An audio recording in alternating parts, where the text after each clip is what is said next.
Hey, what's going on, everybody? Mr. Richard here, and this is Rich Get Richard with a special guest, Miss Susan Mell. We was at a event together, and we noticed a lot of our demographic or individuals that we cater towards, or the type of individuals that we can help, are kind of aligned with each other. So we thought we'd come on together and talk about the different services that we offer, how we can help individuals, and how reaching out to one of us can get you to your financial dreams or your financial goal when it comes to this entrepreneur thing. So without further ado, I'm gonna introduce her, and then we'll get to some services that we offer. We're gonna get into some how we got started and how we can help you. So without further ado, if you want to go ahead and let everybody know about you, and yeah, we'll get started.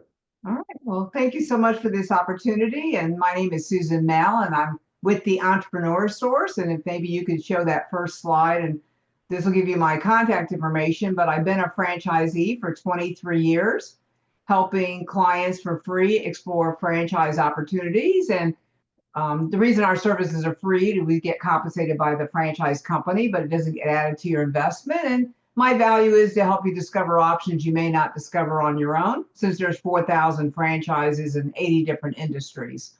Um, and I met Mr. Richard at MacDill Air Force Base to the militaries that are in a career transition. And there's special funding for veterans and discounts for veterans on the franchise fee.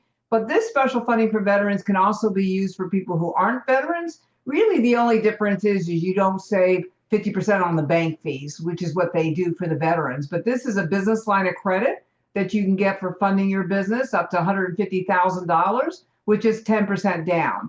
And what's great about it is it covers your working capital the first year, your franchise fee, and even a salary to pay yourself. And as you can see, you just need to have $25,000 cash requirement and credit score of 685 or better, and a net worth of 150,000 or more. And that can be the equity in your home included, or your retirement funds, or some other assets. So that's sort of the quick story about franchising and the advantage of getting some special funding because of their high success rate. So and these are some of the industries of interest, industries available. There's over 80 different industries, but this gives you a quick snapshot of some of the areas available. And we'll talk a little bit more about that as Richard and I go back and forth and have our discussion. But to let you know, it's not just food and retail. It's service-based is a big component of it as well. Okay, that'll work. So, yeah, so I see that you've been working along with franchises and working alongside helping entrepreneurs chase that their dreams, because there's not a lot of people out here talking about this type of stuff, and there's not a lot of people out here talking about going into franchises. It's almost like you have to just either try to call the individual franchises themselves, or they'll have to go to like some kind of event where a whole bunch of different franchises, and you'll probably meet a lot of different people, but you don't really know, what you're looking for and what specifically that you want to get into. But that's why people like you exist, to help people, kind of navigate through this maze, because you don't want to try to do this journey and do this stuff alone. So Similar to a financial advisor. But how you and I met, Richard, though, when we met at MacDill Air Force Base, what was fascinating for me is you're helping people. Some of the clients that I run into don't have excellent credit. So maybe you can share a little bit about, this is sort of our yin and yang of how we work together. How do you help those people with that aspect of your business? yes, ma'am, great question. So one thing that I've noticed is just through my journey and just going out and trying to help people, or when I was just trying to kind of figure out what I was doing, people would ask me, well, how'd you get started? How'd you do this? How did you get all these houses? How'd you start buying businesses and all this other kind of stuff like that?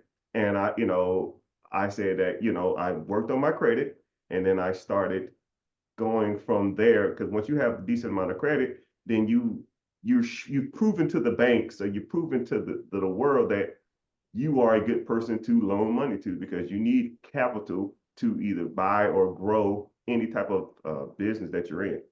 So I just got tired of people using the excuse of, man, I don't have good credit. I can't do nothing. Oh man, my credit sucks, so it's not the best. So I noticed that people was doing that. So I just went out and I bought a credit repair company because I just almost similar to what like you do, because there's franchise. You can build a franchise in almost any industry if you really think about it. And they have credit repair or credit funding or um, any of that type of stuff. They have companies that already exist that are either franchise tagged or existing businesses.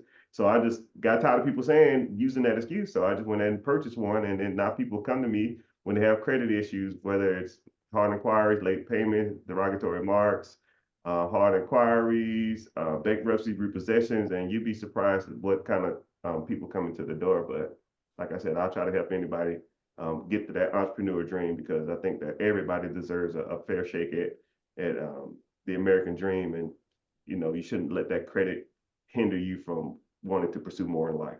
What is the one area that you see that where people really maybe have the bigger issues with credit? Is it overspending? Is it using too much on their credit card? I know with the SBA loan that you can't owe more than 50% balance on your credit card. So if you have a $20,000 credit limit, you can't owe more than 10,000. And I think that's pretty reasonable considering, we have pretty high credit limits on these credit cards. But I do talk to some clients who are way over that 50% amount, and they didn't even know that that was the number they should be at. Yeah, it's you. Whenever it comes to the scores, if your score is even over 30%, it's going to make your utilization almost in that red zone. So anything over 30%, I try to tell my clients, you never try to go over 30% on these credit cards, Ah, because the 10%, anything over 10%, you're in the gray area. Of course, below 10%, that's the area that you should always try to be in. Under 10%, anything over 30%, you're in the danger zone. 50%, that's like a death sentence. So you always try to keep below 30%, and that's always the sweet spot. And it always will maximize your score too.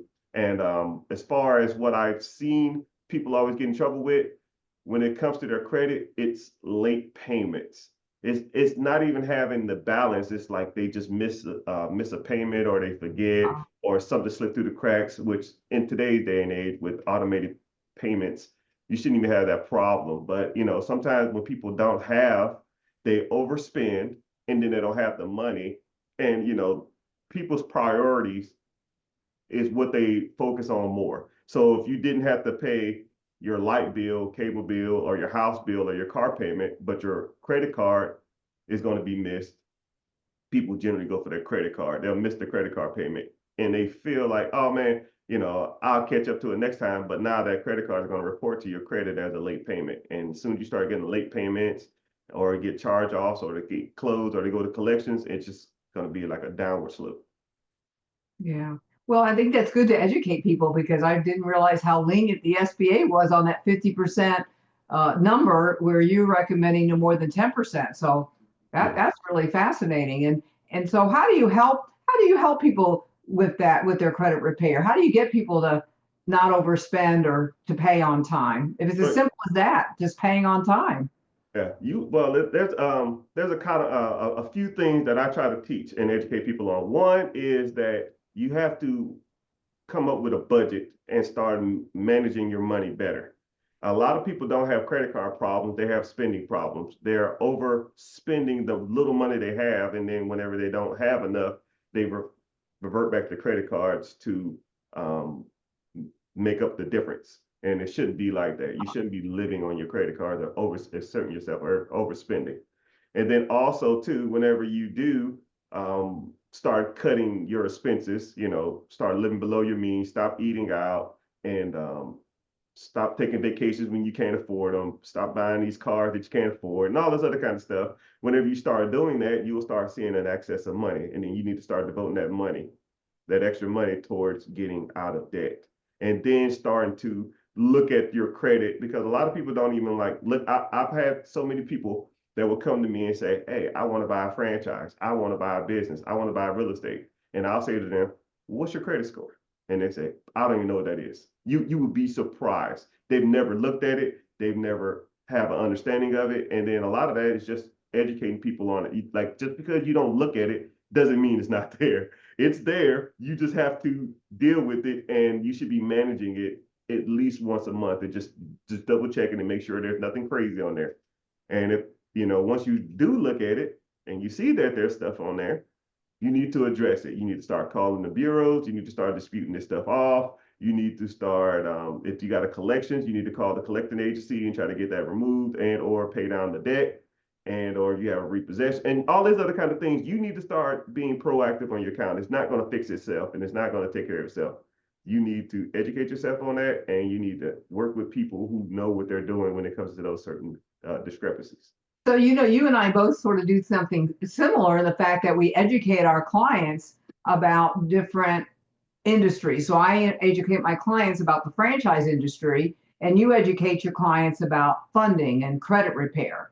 And because that's the first step in starting a business. So sometimes when I work with clients, Richard, they'll say, oh, I don't have to worry about the money. Once I find the right opportunity, I'll find the money. But it's almost like getting pre-approved for a mortgage. You want to find out what can you fund. So when you do find your dream business, you can invest in that business. And so it's really the first thing that you should do. Your credit is the number one thing that you start with when you start looking at funding. And I don't know in your world, but in my world, if the better your credit score, the better the interest rates in most cases, especially for loans. Now with SBA, it's sort of a fixed rate, but you have a better chance of getting a loan the higher your credit score is. I'm really surprised it's as low as 685, but they do accept that, and but they also take a look at your assets and your net worth and your liquidity as well. But it is important. I think I forgot to mention this. You do need to have a spouse working. So whether it's a pension from a veteran that's retiring, that counts, or if you have a spouse that's working, you need to have some income coming in to get an SBA loan nowadays. But the good news is they don't require the equity in your home as collateral. So when you help clients with their credit repair, how long does that usually take? There's a lot of different. I've seen it vary, and a lot of times what I'll tell people is this process. We dispute with the creditors, we dispute with the bureaus, and we dispute with anything that's on your credit. Because you'd be surprised.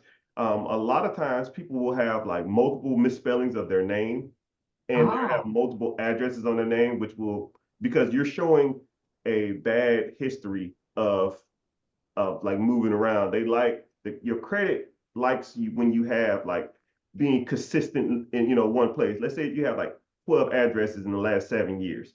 That looks really sporadic. It doesn't show stability, right? So a lot of them times wow. you can just dispute all these random addresses on your account, or if you have like multiple spellings of your name. This one guy, his name was Cornelius, and it was spelled different, even though Cornelius is a harder name to spell. And just by fixing his name, he had 21 misspellings of his name. 21. Wow. Once we fixed his name spelling, his credit shot up almost like 70 points because it was just hard for the credit to find where it belonged to. So once they, Wow. oh yeah, this is your account. Oh wow, this ain't your account. So they just start dropping it and just by fixing his name. But I always like to tell people, we do multiple rounds of disputing. A round of disputing lasts about 35 days. But we do about 6 rounds. So you're going to be about a 6 to 7 month ride. And that's if we get everything kind of where you want it. If we don't, then we'll still keep going after multiple rounds. But I've seen people go one round, 35 days, and everything they wanted to get off their credit was done. So, it can range from 1 month or 35 days to 7 months or 7 rounds. So it just, Great information to know because the military move around a whole lot. So that really, I didn't realize how much that could affect them. And of course, the way that you put your name in too, whether you use your middle initial, whether you use your whole middle name, if or you're a somebody, Jonathan and you go by John sometimes, I can understand that how challenging that could be or even if somebody just fat fingered your name, because when people by data entry accident. stuff, they probably put it in wrong, or maybe you was just typing fast and you're not paying attention to what you were doing on the application, and now you have a credit card that you've been trying to build history on, and it doesn't even report to your credit because your name's spelled wrong.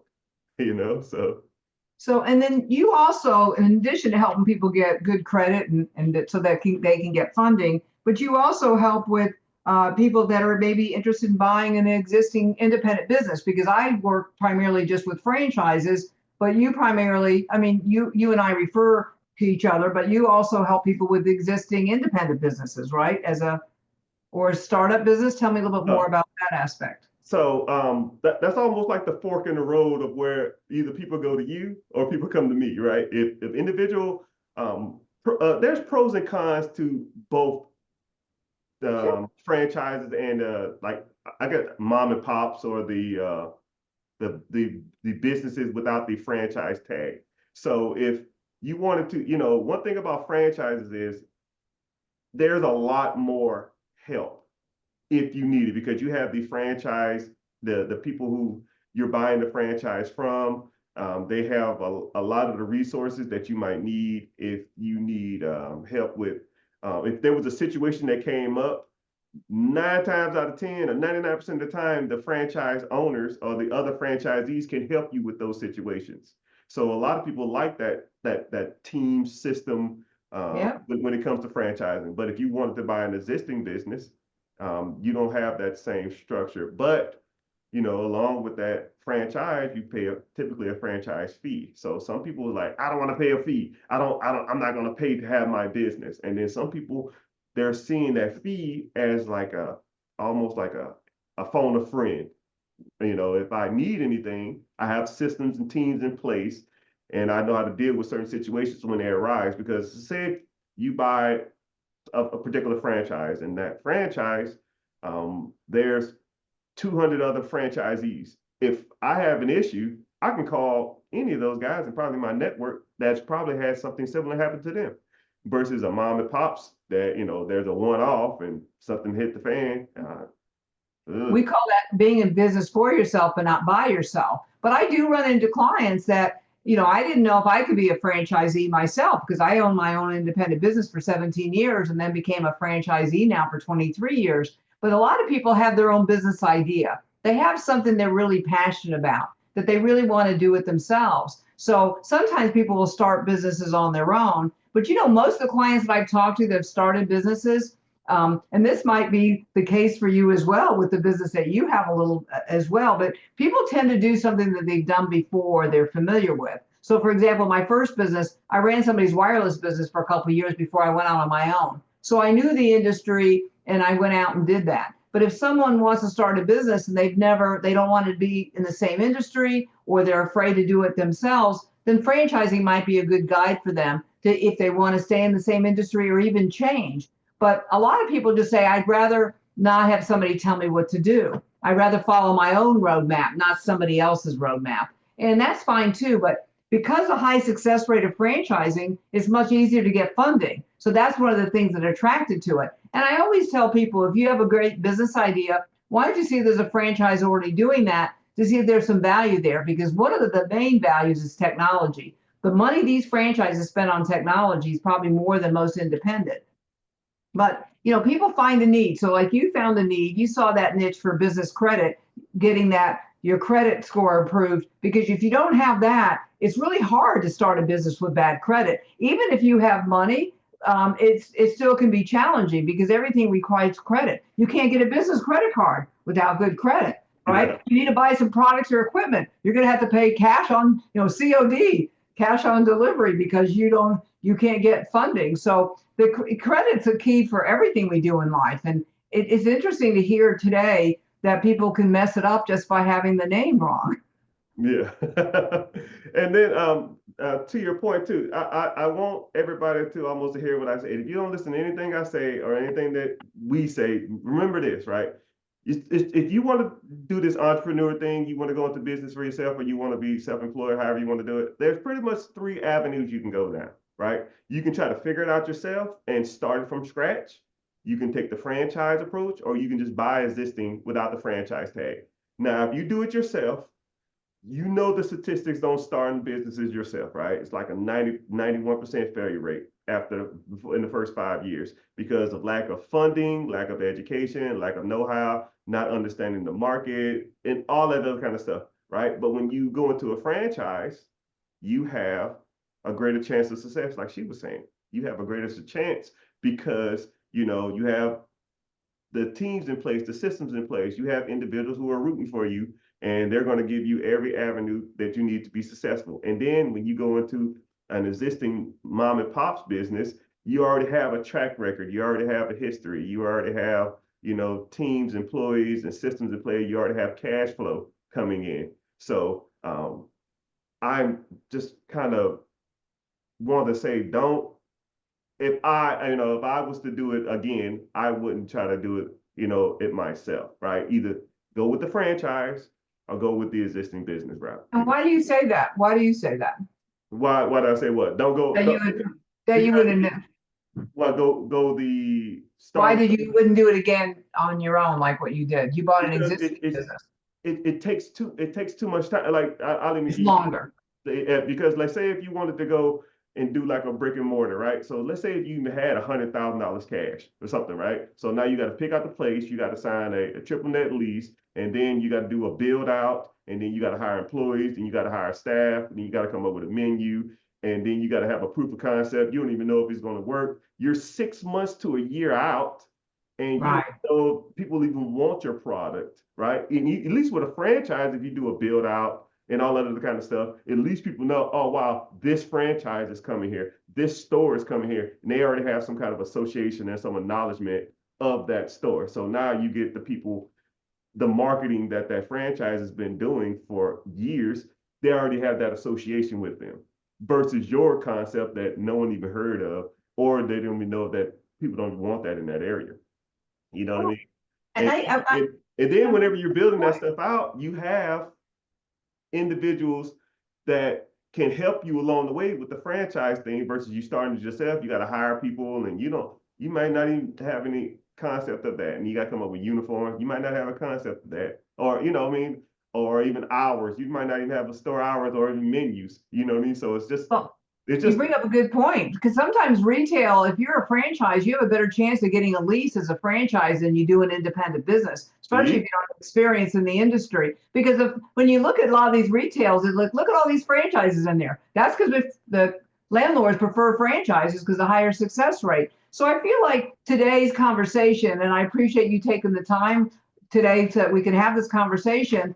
It's more than just finding the right business, isn't it, Richard? It's more than yes, just saying, oh, I got this great business idea or I want to be in business for myself. I tell my clients all the time, you don't wake up one day and say, I want to be an entrepreneur. You don't want to wake up one day and say, I want to buy a house. It's something that you plan.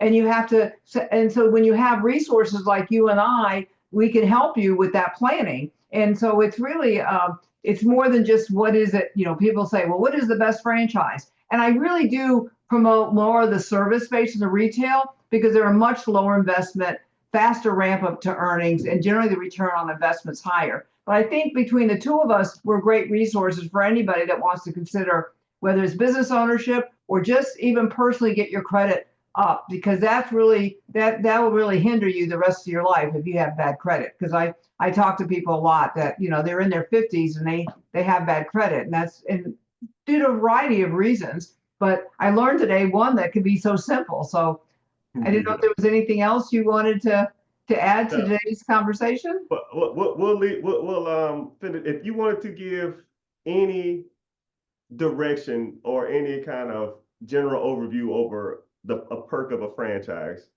and then like what would you say about that industry, or like what would you say if someone's leaning towards a franchise, like just kind of speak on that for a minute.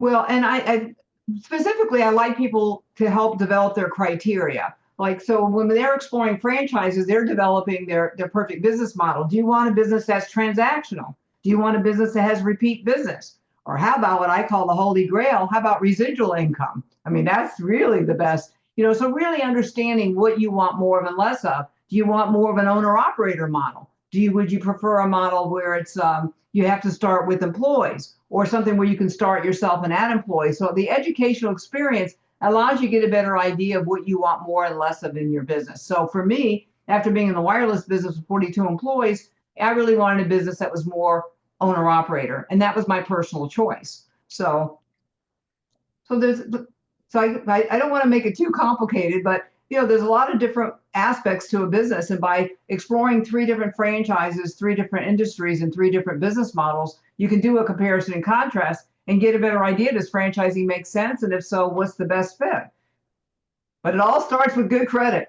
Yeah, let's start yeah, with good credit. So I mean, if I had to, speak out to an individual, like I said, there's resources out there like myself and her that are willing to help individuals to get to that entrepreneur dream and get to that next step, because you're not in this alone, and I don't want anybody to feel like that they're it's them against the world, because a lot of times whenever you even start talking about being an entrepreneur, there's a lot of haters or naysayers or people that's going to be negative about your dreams.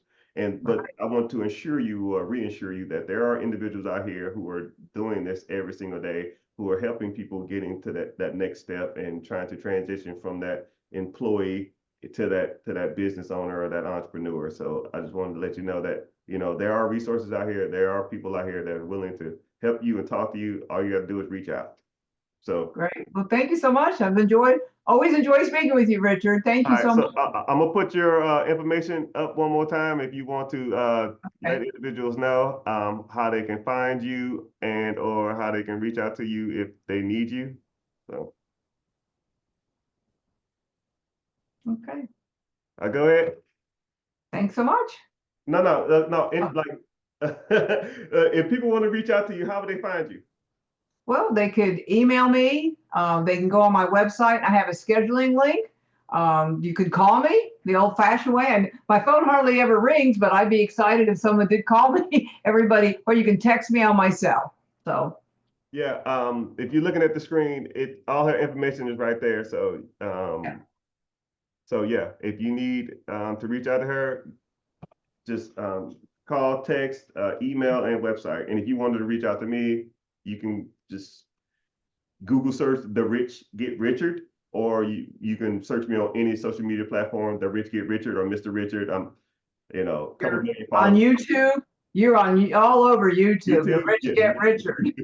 YouTube, yeah. So YouTube, Instagram, Facebook, Twitter, TikTok. I mean, I'm everywhere. I mean, I'm really big into social media marketing because it's simpler for me to do stuff like that. And I go live comically every day. So if you wanted to reach out to me or learn more about me, just come to a live event and just ask the question there. And if you want to reach out to me and Miss Susan, we can kind of I'll guide you in the right direction. But yes, thank you for your time, ma'am, and I Thank really you. appreciate you talking about franchising and being an entrepreneur. And if you need anything from either one of us, just reach out and we'll take care of you. All right. Sounds great. Take care.